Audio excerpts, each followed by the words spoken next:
Okay, listen, so this is Supermega, and they're recently under fire for some accusations of covering up certain kinds of assault. I'll let you read between the lines here. So, full transparency, I was completely unaware of who these people were prior to making this, so I'm gonna try to stay neutral and just read and show the evidence for this stuff. There's 2 apology videos, a 2.5-hour long exposing video, 2 multiple page long Twitter statements, and a 3-hour long Twitch stream. So I'm gonna try to recap all of this for you guys today so you can get fully caught up. Have you ever kept a secret for someone else that you didn't need to? If you haven't, good, don't do that.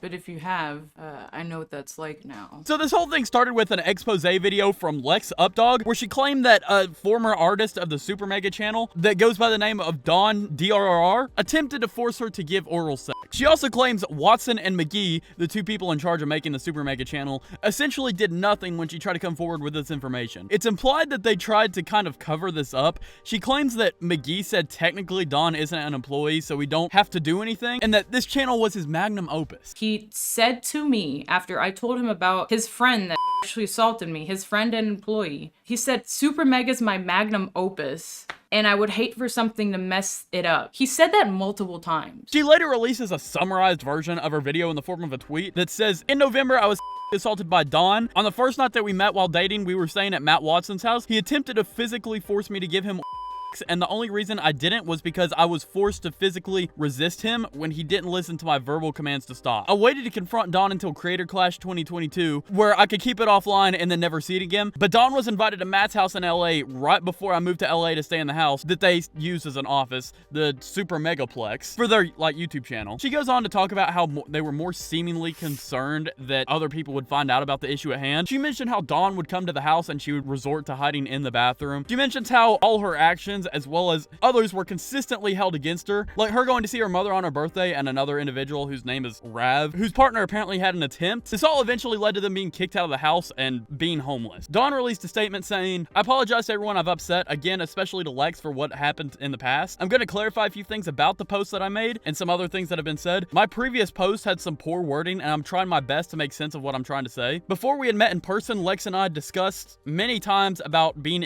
with each other, and we talked about other sexual boundaries in bed. My intentions were never to hurt her. I should have tried to ask her again if it was just twice. I didn't know how she felt at the time, since the rest of the night included discussion on proper behavior and consensual intimacy. The mutual intimacy continued till we both left LA, and we continued talking online frequently after the trip. I'm not saying I should be excused for what I did, because I clearly shouldn't, but it was never my intention to harm her in any way. I tried to apologize to her that night it happened, the night we broke up, and the night that we went home via Discord." There's more here about how he was even unaware she was even at the house when he would come around and had no intention to upset her. Dawn apologizes in private and says, "I know you really don't want to hear from me. I just want to say I'm sorry about the trip and everything before that. I had no idea how you felt about things until you told me in person, and even then I was too stupid to comprehend anything. I just really want to say I'm sorry for putting you through this. All I can say is that I really didn't mean for it to turn out this way. Again, I'm sorry for everything." Another accusation unrelated to this was from Leighton. He claims on a Twitch stream that Magee showed him his August 12th, 2021, I was hired full-time. I became a true member of Supermega. That was like the coolest day ever. And unfortunately, on that day, 2 things happened that I put in the back of my mind and tried to sweep off because I really wanted to love my job and believe that these guys down deep within aren't that dumb of people. And even though they would make jokes about things that I would never joke about. So I get hired. I join the team officially. And then I'm walking down the hallway towards the kitchen, and Matt yells from the office in the back room that he might as well show me his balls because I'm gonna see it anyways. So he goes, "Hey, Leighton," and I turn around, and sure, I didn't, you know what I mean? I just think it's a bit, but I turn around, but the dude's balls are out. And then he puts them away, and I'm like, "Matthew." He claims that Watson would text fans inappropriately. And then I found out a few months ago that Ryan's fans, one of those screenshots came out today. That I couldn't believe when I was shared that information, that not only does Ryan misgender this person, but he also is, he's also texting fans potentially behind this person's back. And another claim from another individual named Morgie or Morgpie was Watson cheated on his girlfriend with him and then ghosted him. So 2022. It was immediately flirtatious. Like, you would not be able to tell from reading the DMs that he had a girlfriend at the time. But I ended up finding out a little later because we started texting. We went from Twitter DMs to texting, and then he just kind of like threw out. I was like, one day I was like, hey, what are you doing? And he was like, oh, I'm getting lunch with my girlfriend. And I was just like, oh, he led me on severely. And he basically used me for my body and then ghosted me.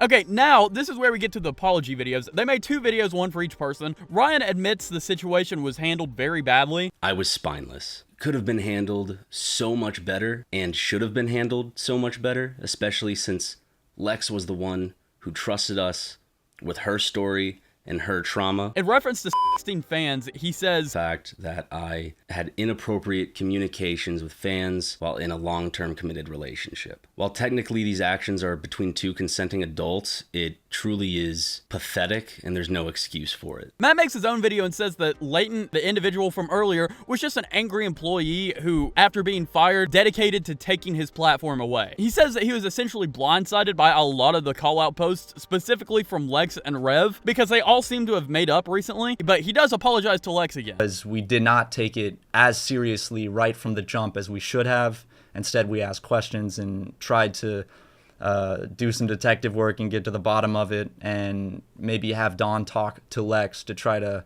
figure out, you know, if this was a misunderstanding, which I now see was an absolutely, you know, terrible move. He addresses the Morgpie situation and refutes all claims that he cheated on anyone and just hooked up with her a couple times prior to getting with his current girlfriend. That was a little out of order in relation to his video, so that's my bad, but generally the idea is that he tries to portray that this whole situation is a dog pile on him. He eventually goes after, like, even commentary channels for covering it, saying that they're trying to capitalize off of someone else's sexual assault. A lot of people, mainly Leighton and his close friends, have used this as an opportunity to capitalize off of what was initially someone's story of sexual assault. It seems like the story lost its plot and quickly devolved into a dog pile on me and Ryan, when I don't think we necessarily were the focus to begin with. Which Boblax responds and says, I just want to share what's going on to help amplify the voices of people who may need it, or to mostly, honestly, keep larger creators accountable of their horrible things, as their parasocial audience seems to quickly forget and forgive even the most heinous things. This whole thing is like a giant mess. I hope I portrayed it in a way that you guys could grasp. Let me know if there's anything that happened that I happened to, like, miss, because there is a ton going on in this. Again, I want to stay as neutral as possible and just present the facts of what's going on. Anyways, from what I can tell, that's all in this situation. I want to know what you guys think in the comments. Anyways, I'm out. Thank you to channel members Sergeant Frost, Lucian, Phoenix Ace, AUE, J. Marie, Gepard Lax, and Shadow Overflow AI.